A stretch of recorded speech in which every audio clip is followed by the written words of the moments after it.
حضرت نعمان بن بشیر رضی اللہ تعالیٰ عنہ سے مروی ہے کہ رسولوں کے سالار، نبیوں کے سردار، دو عالم کے مالک و مختار صلی اللہ علیہ وآلہ وسلم کا فرمان مشکبار ہے، اللہ پاک کی حدود میں سستی کرنے والے اور ان میں مبتلا ہونے والے کی مثال ان لوگوں جیسی ہے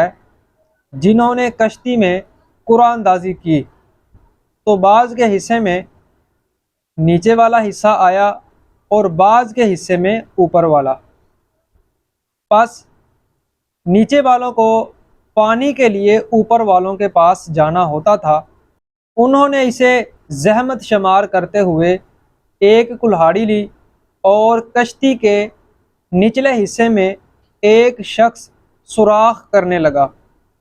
تو اوپر والے اس کے پاس آئے اور کہا کہ تجھے کیا ہو گیا ہے؟ کہا تمہیں میری وجہ سے تکلیف ہوتی تھی اور پانی کے بغیر گزارا نہیں۔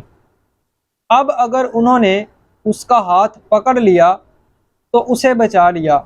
اور خود بھی بچ گئے، اگر اسے چھوڑے رکھا تو اسے ہلاک کریں گے اور اپنی جانوں کو بھی ہلاک کریں گے۔ اس حدیث پاک کے تحت مرآت المناجیح میں ہے، اس حدیث شریف میں ایک مثال کے ذریعے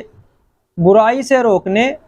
اور نیکی کا حکم دینے کی اہمیت کو واضح کیا گیا ہے، اور بتایا گیا ہے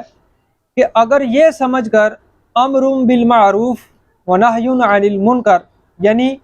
نیکی کی دعوت دینے اور برائی سے منع کرنے کا فریضہ چھوڑ دیا جائے کہ برائی کرنے والا خود نقصان اٹھائے گا، ہمارا کیا نقصان ہے، تو یہ سوچ غلط ہے، اس لیے کہ اس کے گناہ کے اثرات تمام معاشرے کو اپنی لپیٹ میں لے لیتے ہیں، اور جس طرح کشتی توڑنے والا اکیلا ہی نہیں ڈوبتا بلکہ وہ سب لوگ ڈوبتے ہیں جو کشتی میں سوار ہیں، اسی طرح